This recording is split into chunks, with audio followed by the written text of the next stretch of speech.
All right, y'all, welcome to the show. We got big Super Tuesday results. We're going to get to that in just a minute. We have some massive changes in the race.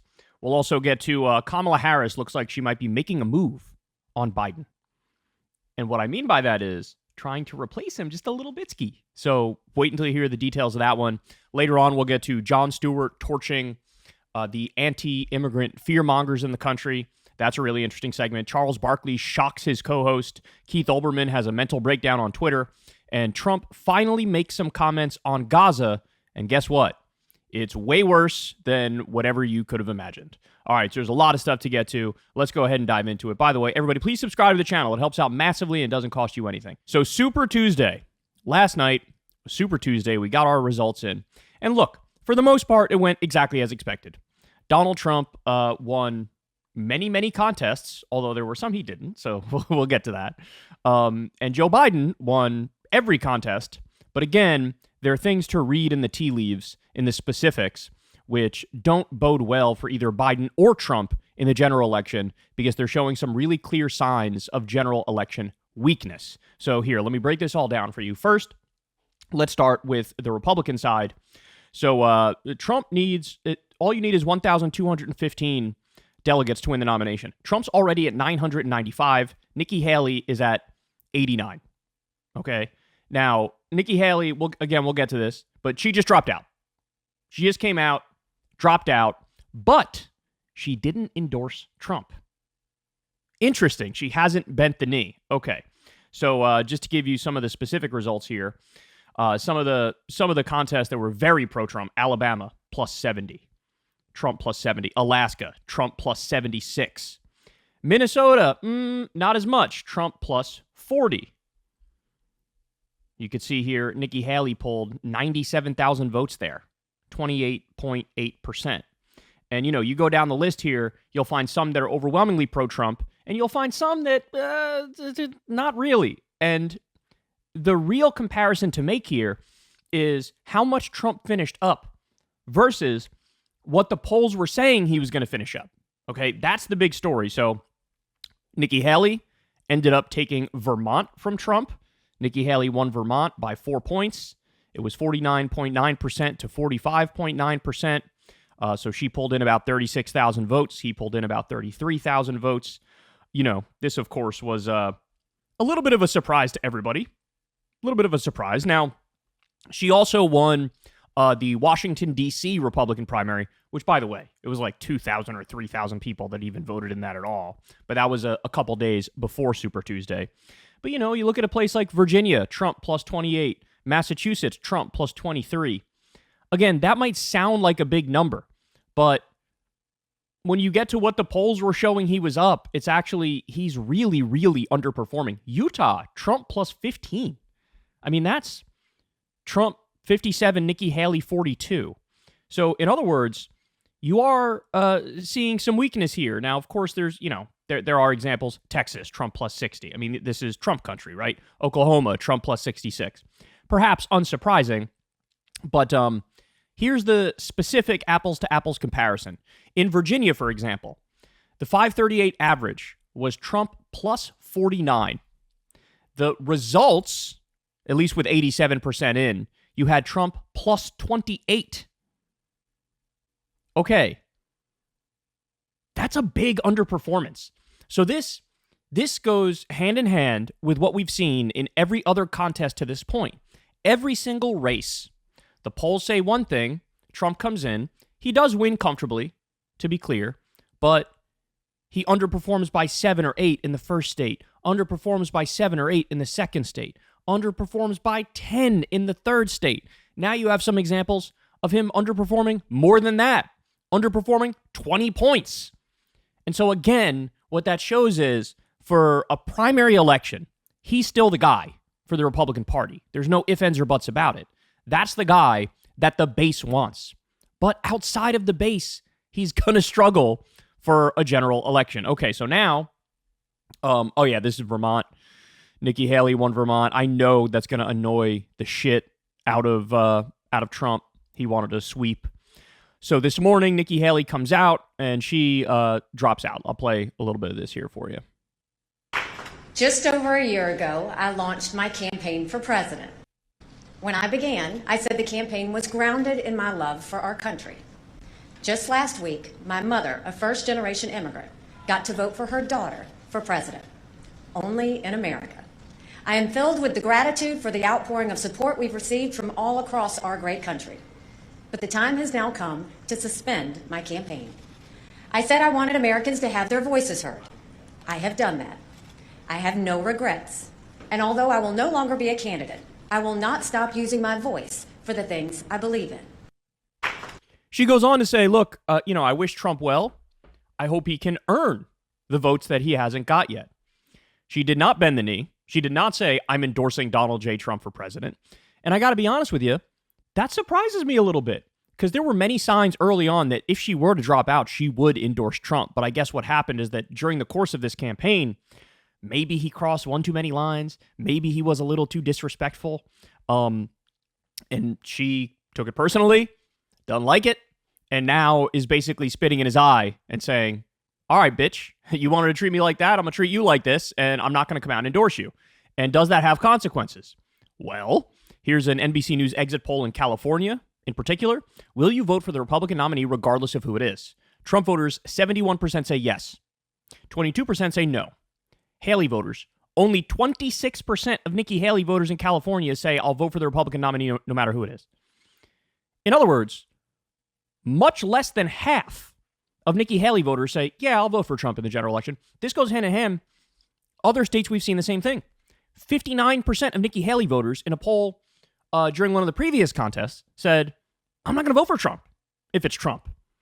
So again, he's got a lot of work to do. He's got a lot of work to do to try to get these people on his side. In fact, many of them have made up their mind that no way in hell I'm going to vote for him. I mean, look, maybe about 50% of them ultimately will. But if 50% of them don't, man, again, you tell me how that bodes for a general election. So here's a montage of some Nikki Haley supporters and what they have to say if it comes down to Trump. Anything but Trump. That was your priority. That's my priority. Is that the biggest reason you supported Nikki Haley? Yeah, I'd say. Because of Donald Trump? Yes, yeah. I would vote for Joe Biden over Donald Trump in a heartbeat. Republican, I am. What do you do in that event if he is the nominee and it's he and Joe Biden? What do you do? I vote for Joe Biden. Nikki Haley. I think Donald Trump is a threat to the well-being of our country. If she drops out, would you be disappointed if she endorsed Trump? If she does, I'll vote Democrat. No. That's all there is to it. It's important to me to keep Trump out of office again. Project 2025, I've read it, I've studied it, it's scary, it's frightening. I've lived in a constitutional democracy all my life. I want to remain that way, and I want my grandchildren to grow up in one, not a dictatorship. And I'm curious, over the last two elections, have you voted Trump in the past? Was it something where you voted for him, you trusted him, and you were disappointed? Yes, I voted for him in 2016. I am a registered Republican, and I regretted that vote almost immediately. So again, you have this perfect storm of a very, very large number of Nikki Haley supporters saying, I won't vote for Trump. And in all of the contests, Trump has underperformed the polls big time. Minimum of 7%. Like I said, in some instances, it goes as high as 20% or a little more. I think the smarter Republican elites are aware of this, and they know they have a problem on their hands. Now, by the way, that's to not say, well, Joe Biden is really strong. We all know he has his flaws too, and his Achilles heels. So what's interesting is, in the wake of Nikki Haley dropping out and her not bending the knee, and by the way, Trump releases a statement like right as Nikki Haley's giving her concession speech or like right after it, and basically says like, Nikki Haley got trounced last night. She got trounced. And it's like, hey, jackass, you maybe want to step aside, or you maybe want to release a graceful statement to try to start to mend the wounds. Trump doesn't have that in him. So Biden sees Nikki Haley's concession, and then he comes out and says, quote, Donald Trump made it clear he doesn't want Nikki Haley's supporters. I want to be clear, there is a place for them in my campaign.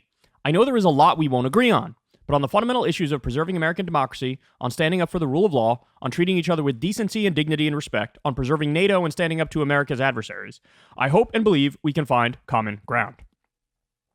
So from a tactical standpoint, from a strategic perspective, what Biden is doing here is very similar to when Trump in 2016 said some kind words about Bernie Sanders supporters in an attempt to pick them off. Now, ultimately, there weren't many Bernie Sanders supporters who voted for Bernie in the primary and then Trump in the general election. But there was a strategic effort to say, hey, our tent is big enough. You're welcome over here. We know you guys don't like Hillary. And Biden is now doing the same thing with Nikki Haley supporters. So strategically, this actually makes a lot of sense. But I will say substantively and policy-wise, it's not a great sign that you're welcoming with open arms diehard neoconservatives while at the same time snubbing your base over and over and over and over. Okay, so now let's talk about Biden. Well, actually, first, I want to go to some of the official numbers here from Biden. So, in a bunch of states, Biden absolutely crushed it. You know, Arkansas, Iowa, that was Biden plus 84 and Biden plus 87. But then there are other examples wherever you had uncommitted on the ballot. It appears like there was a pretty sizable protest vote. So take Minnesota, for example. Biden was plus 52. Okay, that means uncommitted got 18.9% of the vote. This is also Dean Phillips' home state. He ended up getting 7.8% of the vote. This is one of the few areas, by the way, where Dean Phillips actually topped Marianne Williamson. In most instances, it was Marianne Williamson who was beating Dean Phillips. But 18.9% for uncommitted. That is a strong showing for uncommitted. And that, again, is a sign that the base is not very happy right now. By the way, in Minnesota, you have Ilhan Omar's district, a very Muslim-American district, and they clearly are fed up over Gaza. North Carolina, Biden plus 75. This is another area where their no preference was on the ballot. That got 88,000 votes. That's 12.7%. Again, some cracks in the foundation. What's interesting is that it seems like the more conservative the state, the better Biden did as a percentage, right? So Tennessee, Biden plus 84. Alabama, Biden plus 83. Maine, Biden plus 83. But Massachusetts, Biden plus 73. So again, I'll show you some of the specifics here. You have Biden gets 82.8%, but no preference, 9.4%. Dean Phillips, 4.6%. Marianne Williamson, 3.2%. So now I'll give you, Crystal made a little list here that we can look at. Super Tuesday states with largest anti-Biden protest vote. In Minnesota, it was Biden 71%, uncommitted 19%, Dean 8%, Marianne 1%. Massachusetts, Biden 83%, no preference 9%, Dean 5%, Marianne 3%. Colorado, Biden 84%, uncommitted 8%, Dean 3%, Marianne 3%. North Carolina, Biden 87%, uncommitted 13%. Dean and Marianne were blocked from that ballot. I remember that. The Democratic Party just went full authoritarian and said, we're not going to allow you on the ballot because we don't want you on the ballot. But guys, here's the problem Biden's facing. In these states that have uncommitted, when you add up the uncommitted number with the Dean Phillips and Marianne Williamson support number, when you add that together, in a lot of these states, that margin is bigger than the margin that Biden won those respective states by. That's a problem. That's a problem. That means that if Trump holds down the same numbers he got in 2020, that Biden can lose the election. Now, is Trump going to hold down those numbers? That's yet to be seen. Like we just described, he has 14 Achilles heels as well. But what we're seeing here yet again is a situation where on the Republican side and the Democratic side, you have a candidate who appears to be unbeatable. But that same candidate is also the weakest possible candidate for a general election. It's like a can't win with him, can't win without him type of thing. Okay, so this was an interesting development. Biden loses American Samoa Democratic Caucus. Who did he lose to? Some dude by the name of Jason Palmer? Literally nobody knew who Jason Palmer was before last night. Like, nobody. I cover politics for a living, and I was like, who? Who are we talking about here? So went to his Twitter page. I'll play for you who this guy. He looks like he's AI generated. He is the Democratic version of Doug Burgum. All right, let's watch some of this. America needs an upgrade. We started with a beautiful vision for what we could be: freedom, opportunity, equality, justice for all. But I think we all know something's not working, and we can't find answers in the past. Young Americans keep telling me you feel particularly disenfranchised, and I can't blame you.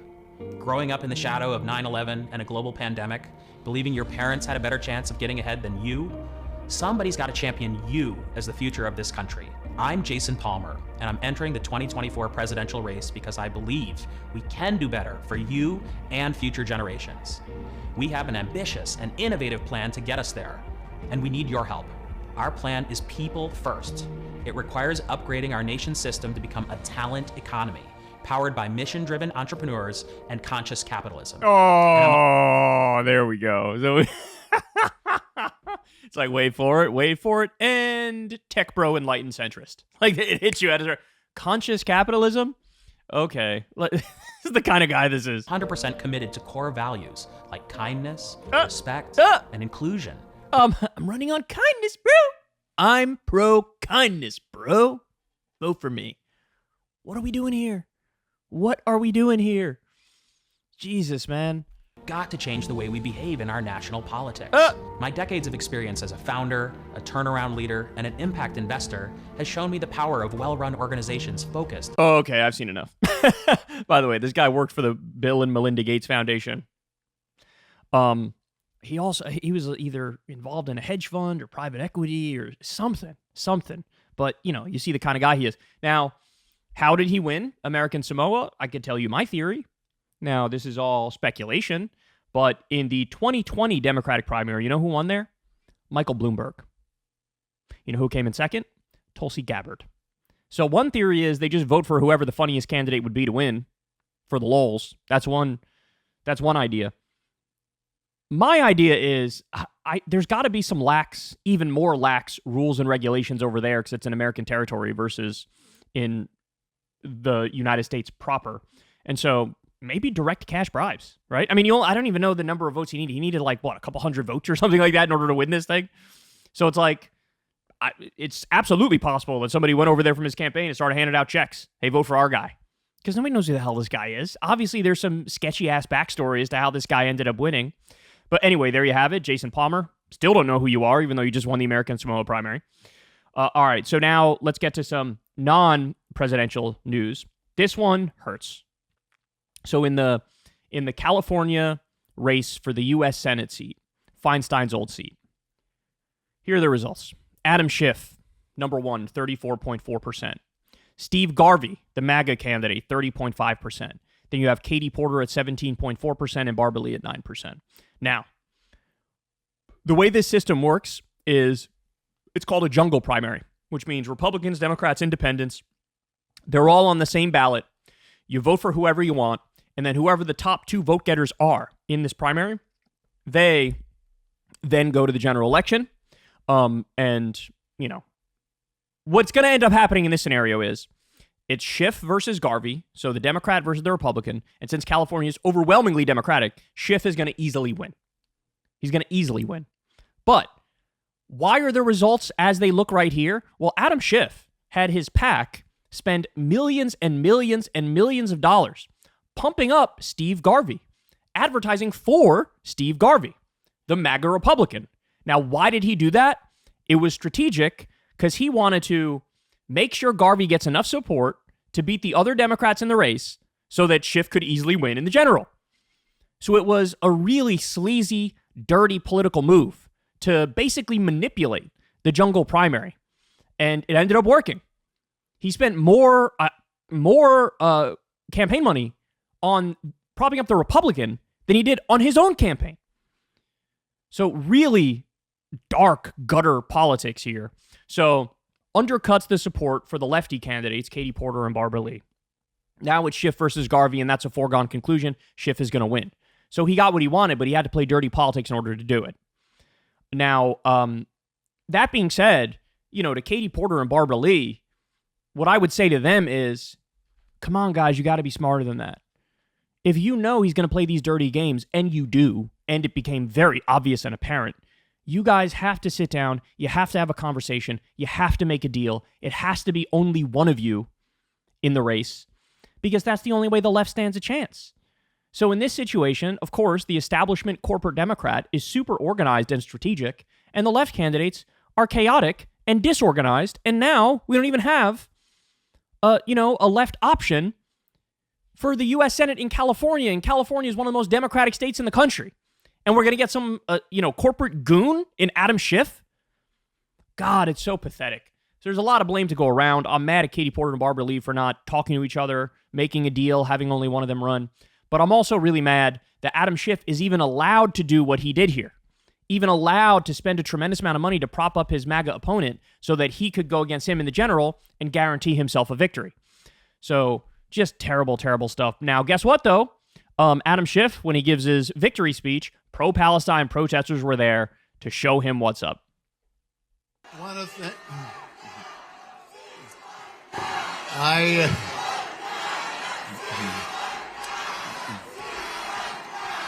want to thank you all.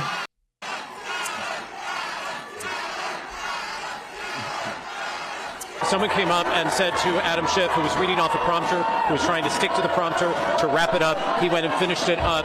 These were people who came in, about 5 or 6 to start with, and said, ceasefire now, ceasefire now. Security ushered them out, and then another couple popped up, let Gaza live, let Gaza live, and then some more came in the middle. Security could not get them out, that they were scattered through the room here at the Avalon Theater and the nightclub. Go down there and pull down to the crowd for me, please. And you see that, there's just a lot of arguing, a lot of disagreement. Again, they were chanting, free Gaza now, let Gaza live, ceasefire now, let Gaza live. And the protesters remain here in the center of this floor. So what was supposed to be a victory celebration and a scripted speech that Adam Schiff was reading off prompter, when no doubt he had carefully crafted a long time ago, was cut dramatically short. And Good. He deserves it. He's massively pro-Israel. He's in favor of sending them money. He's in favor of sending them weapons. He doesn't believe there's a genocide going on, even though it's incredibly obvious that is the case. I think he came out the other day and agreed with the Biden version of a ceasefire and the Kamala version of a ceasefire. Like, we need an immediate ceasefire for at least 6 weeks. Okay, that's not a permanent ceasefire. In other words, you're saying go right back to the ethnic cleansing and the genocide. Horrible, horrible candidate. He was also, he made his name by grandstanding and virtue signaling against Trump in meaningless ways. He's one of the chief Russiagators. So of all the ways to attack Trump and go after him, there's 1,000 ways that are legitimate. He picked one of the few ways that wasn't legitimate and was full of conspiracy theories and became a Democratic version of Alex Jones and Russiagated nonstop. So Adam Schiff is horrible. It's terrible that now we're going to have to deal with him for the next 30 years. As the U.S. Senator from California. It's gross. All right, Dean Phillips wanted to humiliate himself again, so he came out and said, congratulations to Joe Biden, uncommitted, Marianne Williamson, and Nikki Haley for demonstrating more appeal to Democratic Party loyalists than me. Starting to think he has a thing for humiliation. Starting to think that. Okay. Now let's talk a little bit about North Carolina. This is a really interesting development. The just-nominated Republican candidate for the governor of North Carolina thinks Beyonce is satanic, says mass shootings are karma for abortion, called school shooting victims prostitutes, Jesus, thinks the moon landing was faked, thinks lizard people are real, called 9/11 an inside job, thinks American Idol is the sign of a new world order. Here's another quote from Mark Robinson, the guy who just won the Republican nomination for governor in North Carolina. This foolishness about Hitler disarming millions of Jews and then marching them off to concentration camps is a bunch of hogwash. So we got some flat-out Holocaust denial. Then here is same guy, Mark Robinson, saying that gay people are filth. Let's hear this one. Transgenderism, homosexuality, any of that filth. And yes, I called it filth. And if you don't like it that I called it filth, come see me and I'll explain it to you. Okay. And then we also have Mark Robinson defending Harvey Weinstein and Bill Cosby. Let's get a little dose of this. I honestly believe, Chris, that is what the left is doing with the Harvey Weinsteins, the Bill Cosbys, the Matt Lauer. They have picked out an elite group of people that have committed these so-called sexual crimes or whatever kind of crimes they've committed or offenses, and they have thrown those people underneath the bus, eating their own, to breed a spirit of fear in people so people will be afraid to stand up and speak up and get involved. because they want people to say, they know everybody's got something in their past. Everybody's sins come short of the glory of God. They know that. They're trying to destroy our resolve and our will and trying to make us afraid to stand up and speak the truth. Don't let it happen, folks.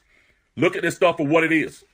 This thing that they did with Kevin Hart, and this thing all the way back, like I said, the Harvey Weinstein, the Bill Cosby's, all of them. It's all part of that same plot. So this is a situation now where, because the Republicans picked such a psychotic candidate, North Carolina is now in play for the general election for Democrats. For sure. I mean, think like Herschel Walker, Carrie Lake.